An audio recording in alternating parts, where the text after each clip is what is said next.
zangu katika imani, yaqulu subhanahu wa ta'ala fi tanzilihi, inna nahnu nuhyil mauta wa naktubu ma qaddamu wa atharahum wa kulla shay'in ahsaynahu fi imamin mubin.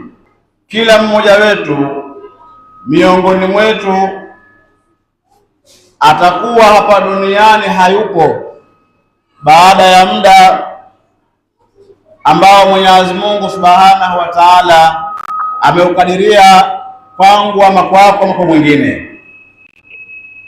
Utakuwa umetangulia mbele ya haki, lakini utakuwa ni kumbukumbu kwamba ulikuwepo hapa duniani.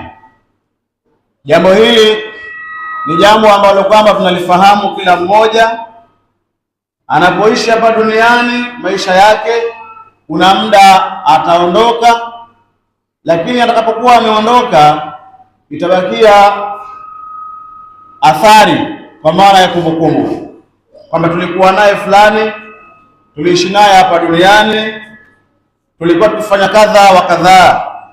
Ndugu katika imani, kama itakuwa kumbukumbu yangu kumbukumbu yako inabakia, watu wakaweza kukutaja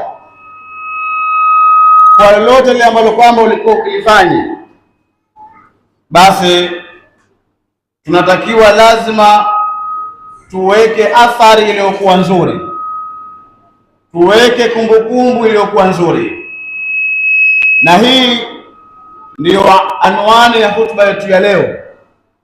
Unapokwenda mbele ya Allah Subhanahu wa Ta'ala, ni kitu gani utakiacha? Maneno haya ambayo Mwenyezi Mungu Subhanahu wa Ta'ala amesema, inna nahnu, hakika sisi, nuhyil mauta, tunawapa uhai watu waliokufa, wa naktubu ma qaddamu, na tunayaandika yale waliotanguliza, wa atharahum, na kumbukumbu zao, athari zao. Athari ni yale ambayo wameyawacha. Sisi tunaandika yale waliyotanguliza kwa ajili ya kuwafaa huko wanapokwenda, lakini pia wa atharahum, na athari zao, wa kulla shay'in ahsaynahu fi imamin mubin, na kila kitu tumekidhibiti katika kitabu kitukufu sana, kitabu chenye kuweka wazi. Ndugu katika imani, yale uliyoyatanguliza mbele ya Allah Subhanahu wa Ta'ala yametangulia. Kama itakuwa ni ya kheri, kule unapokwenda yatakwenda kukufaa, lakini tuelewane kwamba yale uliyotanguliza hayatakuwa na ongezeko lingine la aina yoyote kule unapokwenda.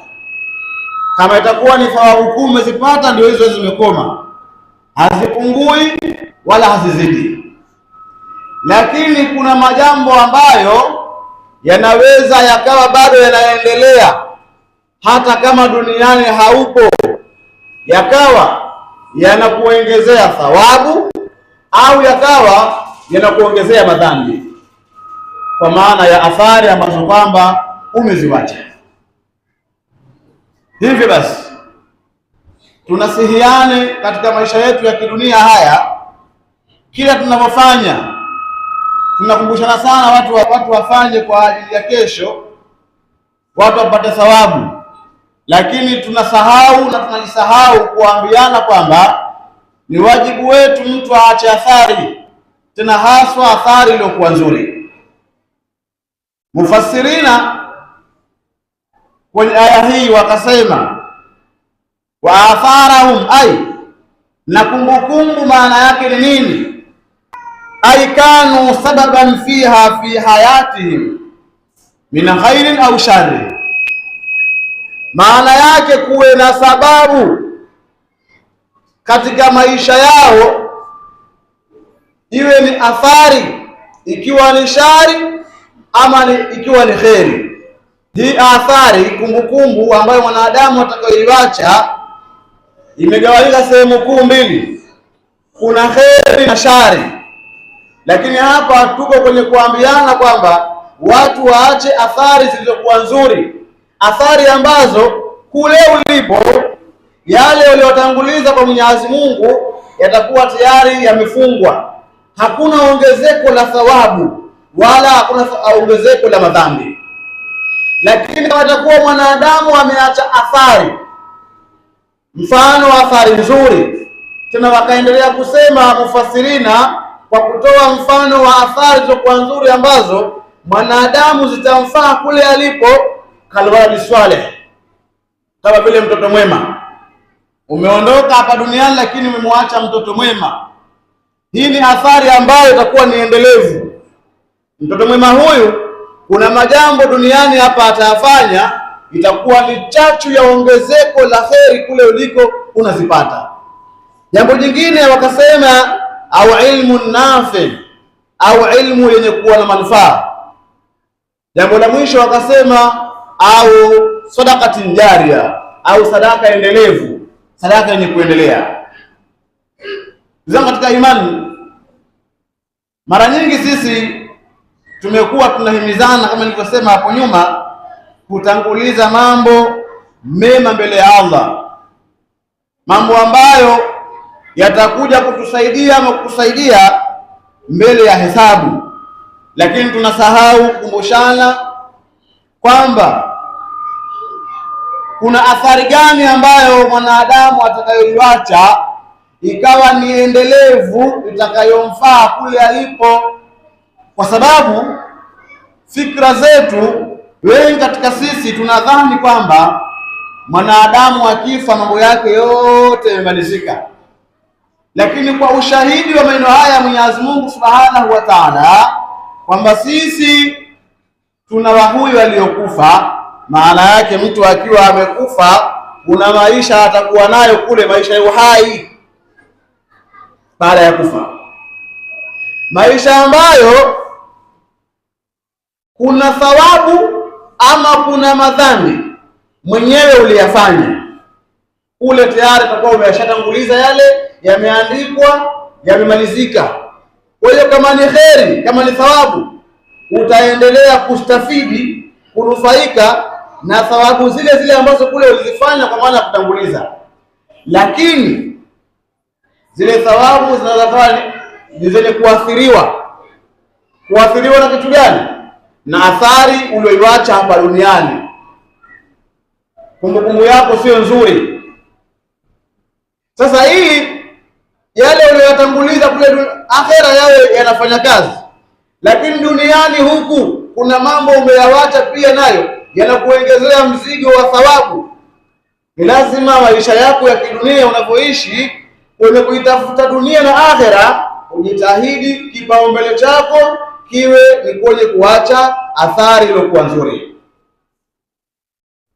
Ndio katika imani Mtume Muhammad sallallahu alaihi wasallam katika hijjatul wada, hija ambayo ilikuwa ndio hija yake ya mwisho hii, aliwaambia maswahaba, wa antum mas'uluna anni, na nyinyi maswahaba mtaulizwa kutokana na mimi, fima antum qailuna, katika yale ambayo kwamba mimi nilikuwa nikiyasema. Mtakapokuwa mmeulizwa ni maswahaba, mimi mtume nilifanyaje, niliishije? Maswahaba wamwambia mtume, qalu nashhad, sisi tunashuhudia, annaka ballaghta risala, kwamba wewe mtume umefikisha nini? Ujumbe. Wa adaita al-amana, na umetekeleza uaminifu, amana uliopewa hii na Allah Subhanahu wa Ta'ala umeitekeleza vizuri. Lakini pia wa naswahatul umma, na umeunaswi umma. Mtume Muhammad akasema, Allahumma shahad, ewe Mola wangu haki, shuhudia haya wanayosema maswahaba kwamba mimi duniani nilikuwa mtu wa aina gani. Kumbe Mtume Muhammad sallallahu alaihi wasallam aliacha athari ambayo maswahaba walitamka mbele yake Allah Subhanahu wa Ta'ala, kwamba wewe mtume ballaghta risala, kwamba wewe mtume adaita al-amana, kwamba wewe mtume nasaha al-umma. mimi na wewe tupo hapa duniani, tunaacha athari gani? Athari ambazo kwao zitakuwa ni za kheri, zitakazoendelea watu kunufaika nazo. Kwa kumalizia, tuangalie Sayyidina Ibrahim alayhi salam katika mitume ambao wametajwa sana sisi Waislamu na wasiokuwa Waislamu na Mayahudi. Nabii Ibrahim alayhi salam alimwambia Mwenyezi Mungu mwishoni wa maisha yake, asema waj'alni lisana sidqin fil akhirin, na nijalie mimi nitajwe na hawa watu wanaokuja baada yangu, watu wa mwisho hawa, watu wanitaje. Nabii Ibrahim Mwenyezi Mungu akamjibu akamwambia, wa wahabna lahu ishaqa wa yaquba waj'alna fi dhurriyyatihi an-nubuwwa wal kitabu atainahu ajrahu fi dunya wa innahu fil akhirati lamina salihin. Nabii Ibrahim alayhi salam aliomba dua mwishoni maisha yake, dua ambayo alitaka iwe ni athari baada yake kuondoka.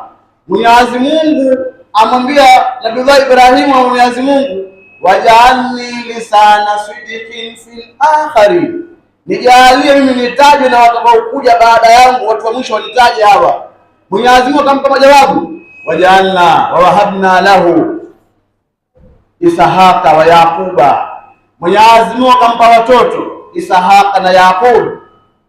Waj'alna fi dhurriyyati an-nubuwwa, na akajalia kwenye kizazi chake mitume.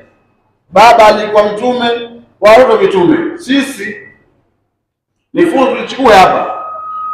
Nabii Ibrahimu baba mtume, watoto mitume. Sisi baba atakuwa hivi, mtoto atakuwa hivi. Na kwa sababu gani?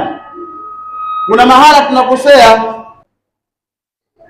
hatumwambii Mungu, hatumshirikishi Mungu kwenye yale majambo tunayoendea hasa ya kiferi. Wakati wa mchanganyiko kati ya jinsia mbili, yapo maombi atakiwa mwambie Mwenyezi Mungu Subhanahu wa Ta'ala. Maombi yale si hatuyafanyi, ndio maana wanakuja watoto hawa wako hivi hawa wako hivi. Nabii Ibrahim katika moja ya sehemu ambazo anatajwa kwa sababu alitaka iwe ni athari kwake, kila anayeswali kwenye tahiyatu lazima atamswalia Ibrahim, kama swalaita. Sababu gani? Alitaka awache athari iliyokuwa nzuri. Zangu katika imani, tujitahidi sana kuacha athari zilizokuwa nzuri, athari ambazo zitakuwa ni endelevu katika maisha yetu tukiwa hatupo na pia tukiwa tupo, na haswa ni yale maisha ambayo mimi na wewe itakuwa tayari hapa duniani hatupo. Utatajwa vipi?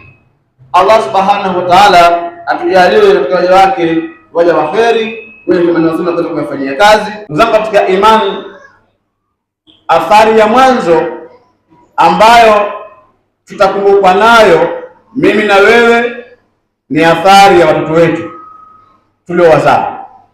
Athari ya kwanza ambayo mwanadamu atakumbukwa nayo ni athari ya watoto wake aliowazaa. Ndio athari kubwa sana kuliko athari yoyote ambayo utakayoiacha. Unaweza ukafanya kheri, lakini kheri zile zikaja kuharibiwa na athari ambayo umeiacha hapa duniani, kwa sababu athari ya watoto ni athari ambayo inabeba damu yako, inabeba jina lako, lakini pia inabeba kila kitu kwako.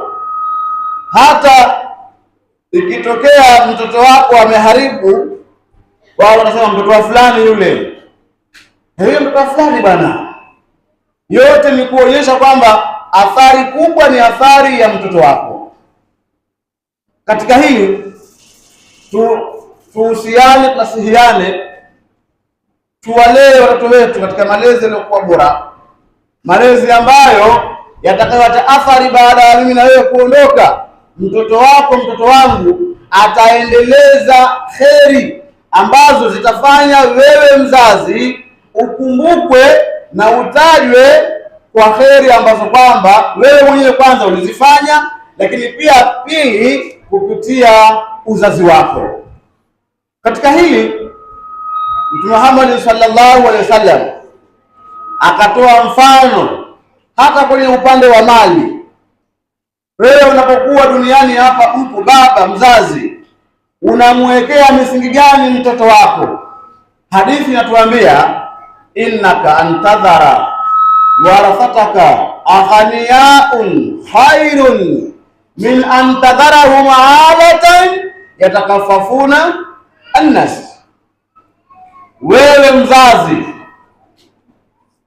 kwa kuona umuhimu wa kuacha athari, Mtume Muhammad sallallahu alaihi wasallam anasema wewe mzazi, kuacha mawarithi wako ni wenye kujiweza ni bora kuliko kuwaacha hao warithi wako ni wenye kuzunguka watu wana kazi ya kuombaomba. Katika moja ya athari ambayo mzazi atakiwa aiache kwa watoto wake ni kuwaachia mali. Kama Mwenyezi Mungu amekujalia, basi uachie mali. Isiwe wewe umewaacha kwenye kizaazaa ambacho utatajwa pia kwa mabaya. Alikuwa na mali, lakini angalia watoto wake sasa hivi wanafanya nini mtaani. Alikuwa na uwezo. Kwa hiyo jitahidi kuweka misingi pia kwenye upande wa uchumi. Watoto wako utakapokuwa umewaacha, uwaache katika hali ambayo kwamba ni nzuri kiasi, ili wewe mzazi usiendelee kutajwa kwa mabaya. Lakini pia kwenye upande wa malezi, jitahidi umuache waladu saleh. Hapa ndio sehemu kubwa ya kuzingatia. Watoto wetu na wazao wengi wanatufedhehesha kwa sababu si hatuwaachi waladu saleh. Utakapokuwa hujamuacha waladu saleh, tegemea mengi ambayo kwamba yanatokea katika maharibifu. Hata ikiwa unakulia mbele za haki, sidhani kama mtoto wako huyo atakuwa na muda wa kusema Allahumma ghfir lahu warhamhu ama Allahumma ghfir laha warhamha. Kwa sababu gani? Hukumtengeneza ukamwacha kwamba ajue kwamba lipo jambo takiwa nimfanyie mzazi wangu ikiwa duniani hapa hayupo. Hizi ni athari muhimu sana ambazo lazima tuzingatie Waislamu, hususan kwenye familia zetu.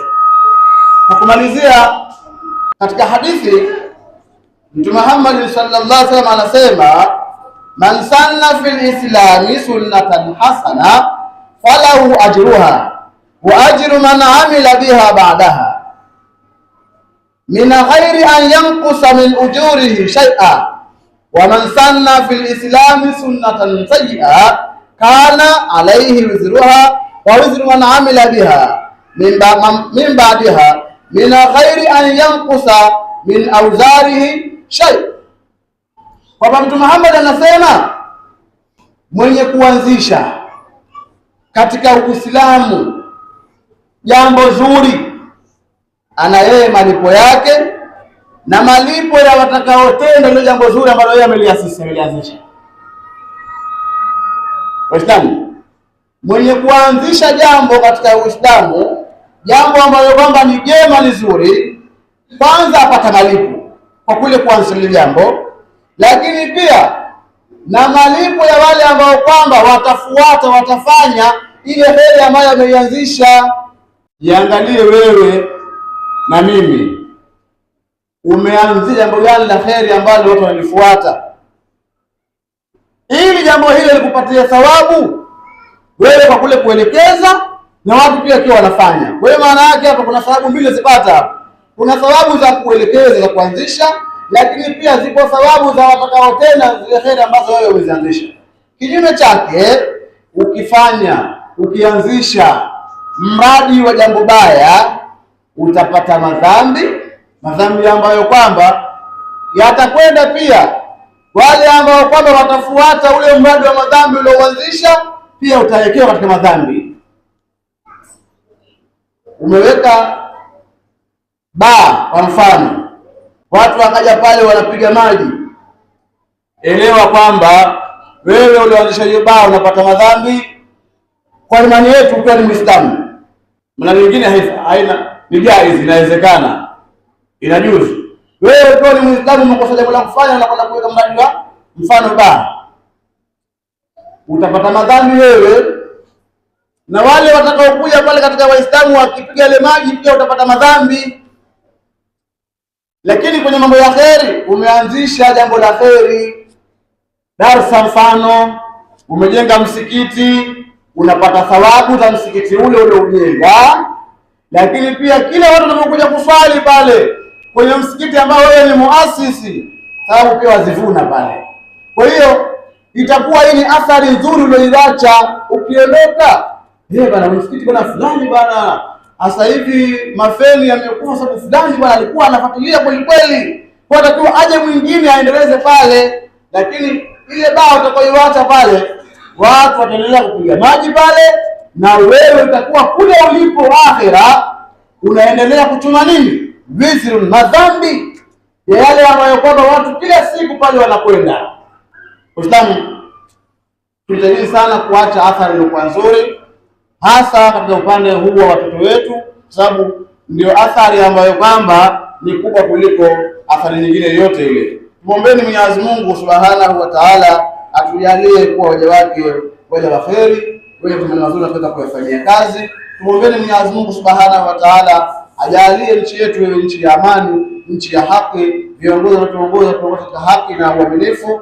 Mwenyezi Mungu Subhanahu wa Ta'ala hasatan aujalie mji wa Golani uwe mji wa amani, uwe mji wa huru, mji wa kheri, atufungulie milango ya baraka na milango ya riziki.